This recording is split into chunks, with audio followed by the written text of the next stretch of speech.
Pandian store. இங்க பாண்டியனுக்கும் கோமதிக்கும் பயங்கரமான சந்தேகம்.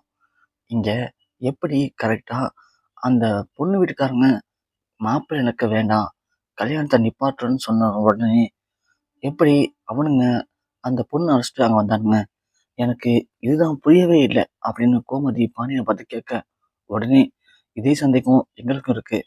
அதுக்கு நாம அந்த பொண்ணு வீட்ல போய் கேட்டாதாம்மா உண்டு அப்படின்னு செந்திலும் கதிரும் கிளம்பி அந்த பொண்ணு வீட்டுக்கு போறாங்க. அங்க போய் விசாரிக்கும்போது அந்த பொண்ணுடைய அப்பா எல்லா உண்மையும் சொல்றாரு. அதை கேட்டு 2 பேரும் கடுப்பாக்கி வீட்டுக்கு வராங்க.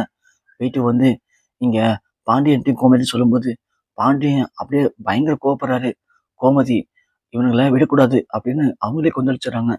உடனே செந்திலு, சரவணன், கதிரு 3 பேரும் அவங்கள 3 பேரும் இன்னைக்கு அடிச்சு காலி பண்றான் அப்படின்னு சொல்லி கிளம்புறாங்க.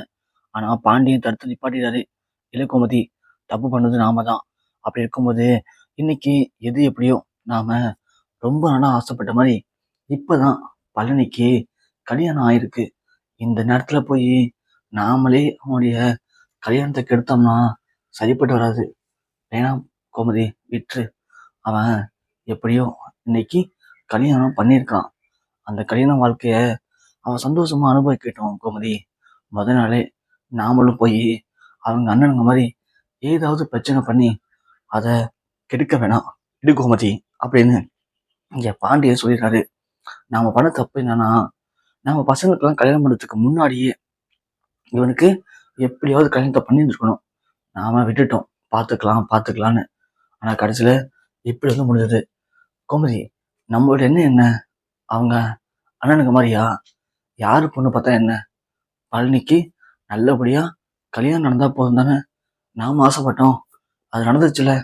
விடு. பழனி அவன் நல்ல மனசுக்கு எப்படி இருந்தாலும் சந்தோஷமா இருப்பாண்டி. விடு கோமதி அப்படின்னு பாண்டியன் எல்லாரையுமே சாந்தப்படுத்துறாரு. இந்த பக்கம் பார்த்தா நம்ம பழனி கிட்ட முத்துவேலும் சத்துவேலும் சொல்றாங்க. டேய் பழனி, இதுக்கப்புறம் நீ அந்த வீட்டு பக்கமோ கடை பக்கமெல்லாம் போகக்கூடாது. நீ இனிமே வீட்டில் இரு. உனக்கு நாங்க தனியா ஒரு கடை வச்சு தரோம். இல்லையா, தனியா உனக்கு ஒரு பிஸ்னஸ் வச்சு தரோம். அதை பாரு. இல்லைனா எங்க கூட மில்லுக்கு வா. அதை விட்டுட்டு இனிமேலாம் அந்த வீட்டு பக்கமோ கடை பக்கமெல்லாம் போற வேலை வச்சுக்காத பழனி அப்படின்னு இங்க முத்துவேல் சத்துவேலும் பழனிக்கு அட்வைஸ் பண்றாங்க. ஆனா பழனி எப்போதும் ஒரே மாதிரி தானே. இங்க பாருங்க, உங்களுடைய கடையும் எனக்கு வேணாம், பிஸ்னஸ் எனக்கு வேணாம், எனக்கு எதுவுமே வேணாம், நான் என்னை பார்த்துக்கிறேன் அப்படின்னு பழனி எழுந்து போயிடுறாரு.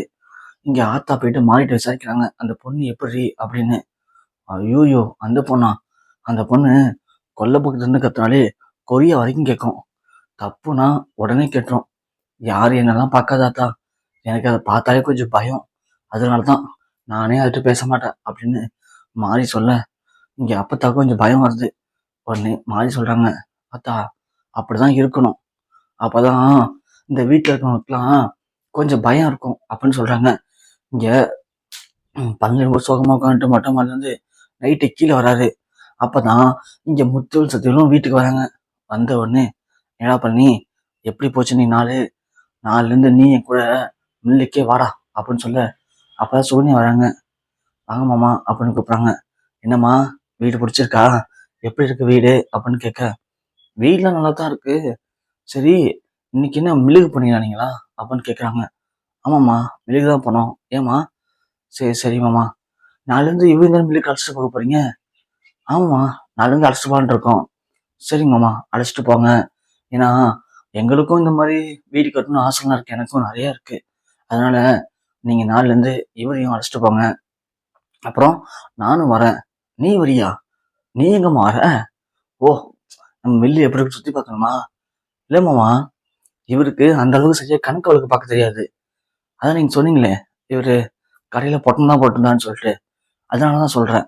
நாளையிலேருந்து இவரையும் என்னையும் சேர்த்து அழைச்சிட்டு போங்க. நான் வந்து ஒரு வாட்டி பாத்துக்கிறேன், நம்ம மில்லாம் எப்படி இருக்கு, நம்ம தொழிலாம் எப்படி போகுதுன்னு.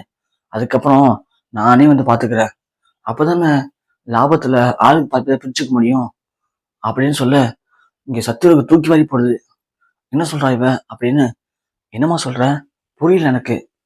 இல்லம்மாமா, ஒரு நாளைக்கு எவ்வளவு லாபம் வருதுன்னு அப்பதான் தெரியும். கணக்கு வழக்கெல்லாம் பார்த்தா தானே லாபத்துல எப்படி ஆளுக்கு 10 பிரிக்க முடியும்னு பார்க்க முடியும். என்னம்மா புதுசா பேசுற? எதுக்கு பிரிக்கணும்? இத்தனை வருஷமா நானும் எங்க அண்ணனும் கட்டி காப்பாத்தின சாம்ராஜ்யம் அது. அதுல போய் நீ இன்னைக்கு வந்துட்டு பிரிக்கணும்னு ஆசைப்படுற? மாமா, இத்தனை நாள் எப்படியோ தெரியாது. இத்தனை நாள் உங்க 2 பேருக்கும் கல்யாணம் ஆயிடுச்சு. உங்களுக்கு குழந்தைங்க இருக்காங்க. நீங்க அப்படியே பாத்துக்கிட்டீங்க. ஆனா இப்போ என் புருஷனும் கல்யாணம் ஆயிடுச்சுல. அவரும் உங்க தம்பி தானே. அப்போ இந்த சொத்துல அவருக்கும் தானே பங்கு இருக்கு. அப்படி இருக்கும்போது நான் எப்படி சும்மா இருக்க முடியும்? அதனால நாளையில இருந்து நானும் வருவேன். கணக்கு வழக்க பார்ப்பேன். பங்கை 3ஆ பிரிப்பேன். அதுல ஒரு பங்கு எங்களுக்கு அப்படின்னு சொல்லிட்டு சோனியா போறாங்க. உடனே சத்தியவேலு, அண்ணன் இரு சத்தியவேலு, வந்த உடனே ஆரம்பிக்க வேணாம், கொஞ்சம் அமைதியாரு, விட்டு பிடிப்போம் அப்படின்னு சொல்லிட்டு முத்துவேலும் உள்ள போயிறாரு. சத்தியவேலு யோசிக்கிறாரு, என்ன இவளை வச்சு இந்த பாண்டிய குடும்பத்தை பழி வாங்கலான்னு பார்த்தா இவ இத்தனை வருஷமா நாம காப்பாத்தின சொத்துல பங்கு போடுறாளே, இவளை இப்படியே விடக்கூடாது. இப்படியே விட்டோம்னா நாம இத்தனை வருஷமா பொத்தி பொத்தி பாதுகாத்த நம்ம சொத்து எல்லாம் நம்ம கையை விட்டு போயிடும். இவளுக்கு ஏதாவது ஒரு முடிவு பண்றேன். இவளை நாம அந்த வீட்டுக்கு அனுப்பாம இங்க வச்சிருந்து பாண்டியனை அசிங்கப்படுத்தலாம்னு நினைச்சோம். ஆனா இவ சரியான வாயாடியா இருப்ப போலயே. ஏற்கனவே சொன்னாங்க, நாம தான் கேட்கல.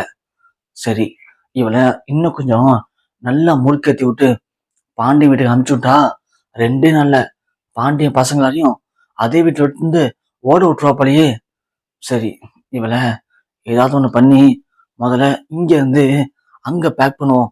அப்பதான் நமக்கு நம்ம சொத்து தப்பிக்கும் அப்படின்னு சத்தியவலிங்க பயந்து போய் எப்படி இந்த சோனியாவையும் பழனியும் பாண்டி வீட்டுக்கு அனுப்பலாம் அப்படின்னு யோசிக்க ஆரம்பிக்கிறாரு.